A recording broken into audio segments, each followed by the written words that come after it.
முதல் வாசகம். உங்கள் மேல் நீதியின் கதிரவன் எழுவான். இறைவாக்கினர் மலாக்கி நூலிலிருந்து வாசகம். அதிகாரம் 4, இறைவசனங்கள் 1 தொடக்கம் 2 வரை. இதோ சூளையைப் போல் எரியும் அந்த நாள் வருகின்றது. அப்போது ஆணவக்காரர், கொடுமை செய்வோர் அனைவரும் அதனுள் போடப்பட்டு செருகாவர்.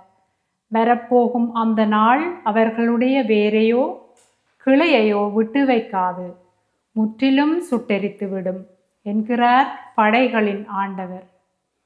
ஆனால் என் பெயருக்கு அஞ்சி நடக்கின்ற உங்கள் மேல் நீதியின் கதிரவன் எழுவான்.